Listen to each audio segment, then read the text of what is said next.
Yo, what's going on YouTube? It's your man Stilo Vino Pellegrino, Mr. Heem, Mr. Algorithms. Your first time being on my channel. Welcome, glad to have you. This is a different kind of video today. In fact, this is even about me. That's why my camera ain't on. This is about Chance, the rapper. He is being sued for $3 million. You heard right, $3 million. When I saw that, my eyes twitched, both of them. I damn near caught glaucoma. So I clicked to find out what was the deal. And it's his manager, Pat, suing him for failing to pay him what he owes him. Chance is allegedly blaming Pat for how his last album, The Big Day, was released. So I decided to pull up the facts. It looked like a bunch of court documents and transcripts of what was going on. So let's take a look at the data, shall we? The fallout from the release of The Big Day. Having enjoyed repeated success with the release of his first three mixtapes, 10 Day, Acid Rap, and Coloring Book, Bennett announced on February 11th, without consulting with or giving advance notice to Cacorn, that he would release his first studio album in July of that year. Given the significant amount of work, care, and attention needed to produce an album, Cacorn expressed serious concern with the projected release date Bennett had unilaterally announced for the album. Cacorn knew that in view of the commitments Bennett had in early 2019, including his own wedding, it was likely there was not enough time for the creative process that was involved in releasing an album, and Cacorn advised Bennett in that regard. Cacorn opposed announcing the release of any album before the recording or writing process even began. He told you before you even started the album that this is not a good idea. And your manager told you that. Basically, he prefaced you without really telling you, tapped you on your shoulder like, listen, hey, we're not ready as a team to do this. We're not ready. And against the advice of your manager, the one that's been there from start, the one that you should probably listen to, you went ahead and did it anyways. Ah, goddamn. You did it anyways. I know your abilities. I know your strengths. I know your potential. I know what great work sounds like. I was there for the studio sessions. I've been there. We did this together. You remember we did this together. We're doing this together. So I know when you're focused and when you're not focused. And right now you have a lot going on in your life to where, you know, with your wedding and your family and all that is beautiful. We applaud that. Chance, I don't want you to think that we don't applaud that. Let us continue. Compounding the issue, Bennett's recording efforts were compromised by unproductive and undisciplined studio sessions, procrastination, and lackadaisical effort perpetuated by various hangers-on uninterested in the hard work of writing and recording resulted in a freestyle-driven product of subpar quality, a complete deviation from the meticulous writing process that brought Bennett fame for his wordplay and wit. Everybody noticed the deviation in the quality, in the depth, in the brilliance that was basically absent in The Big Day that you previously displayed on 10 Day and largely on Acid Rap.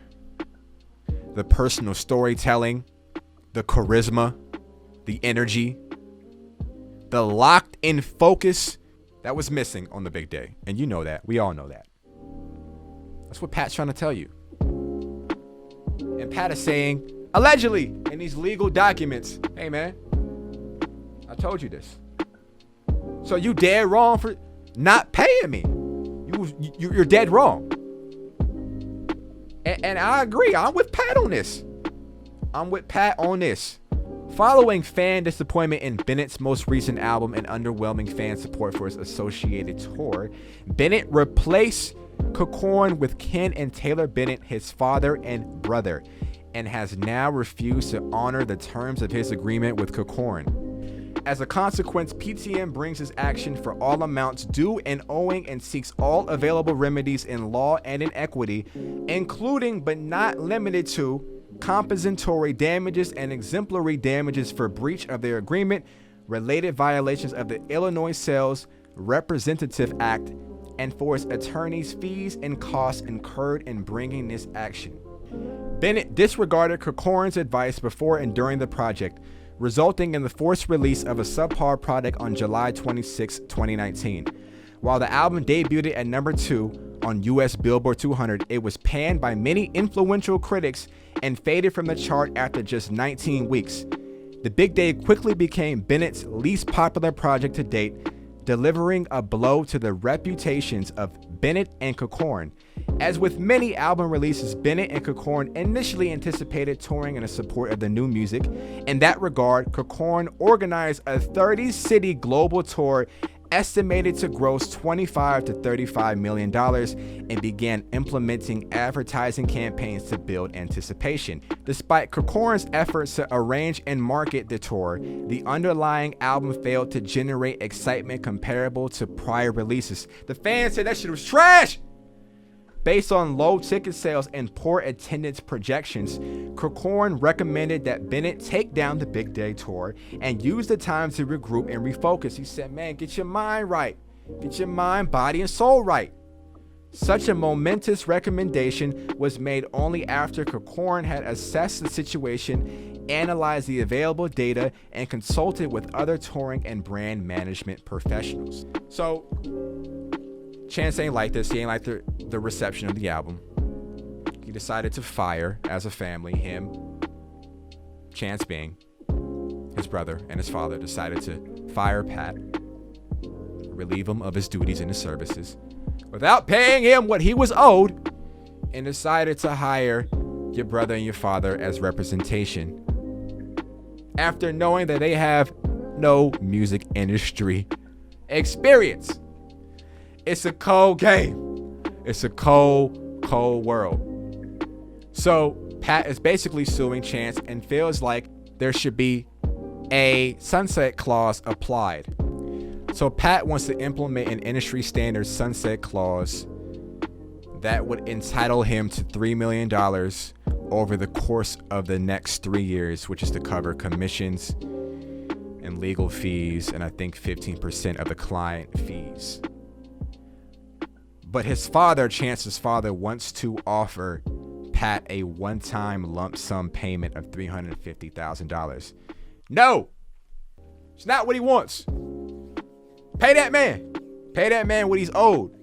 So despite months of outreach and efforts at reconciliation, Bennett has refused to pay Pat the amounts that Pat is fairly owed under the parties' long-standing agreement and well-settled course of conduct, the lawsuit concludes.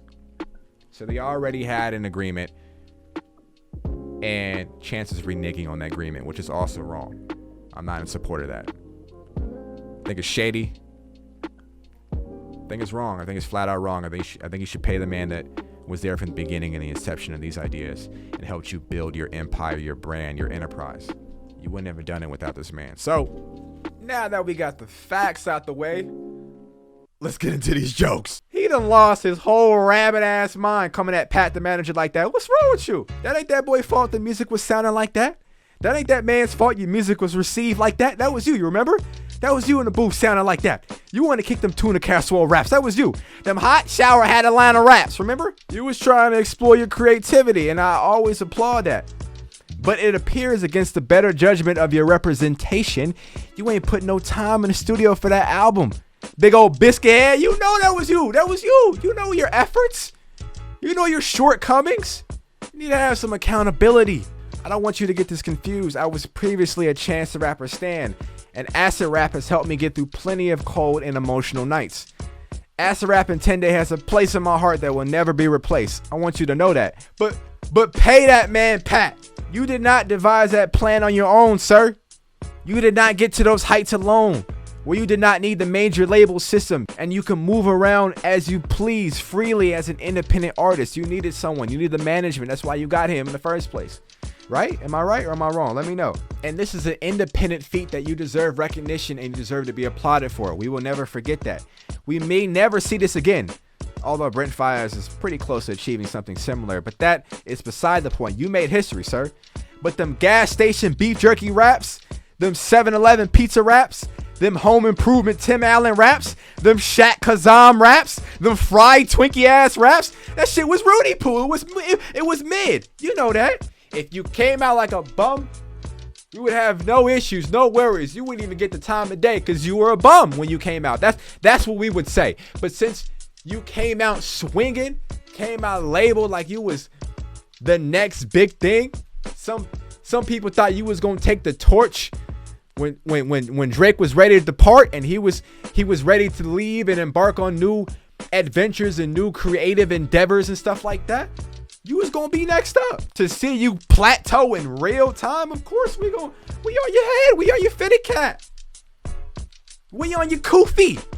It's just like that. You know you ain't put your heart in that. How you give the game that? You were slated to be the leader of the new school. I know that, and the people know that. That's why you had historically low ticket sales. That's why your album was met with lukewarm reception. Gotta have some accountability, my brother. And my final thoughts regarding this Chance the Rapper situation and Pat the manager. I hope he gets paid what he's owed and what he's due, because it's the right thing to do. Chance, it's the right thing to do to pay that man, and you should not blame him for your shortcomings. You gotta get back in the booth and redeem yourself and continue to make music at the level that your fans were accustomed to and that they appreciate. So that's gonna do it for this video. I hope this video was informative. I wasn't trying to come at the boy neck too hard. I was just trying to call it like I see it. I was just trying to see the situation with an objective lens and to call it fair.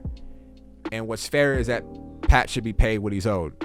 This is mainly a reaction channel, but if you want to see me cover more stories like this, or just anything interesting, let me know. Comment that down below, and comment down below anything else you want to see from me, period.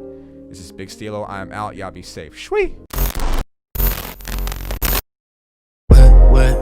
Bitch, I'm the best bet. And don't bring your best friend, because she too desperate. Oh, you get the best head. Best things on my best bread. Ain't coming for breath, yeah. She held like my best friend, yeah.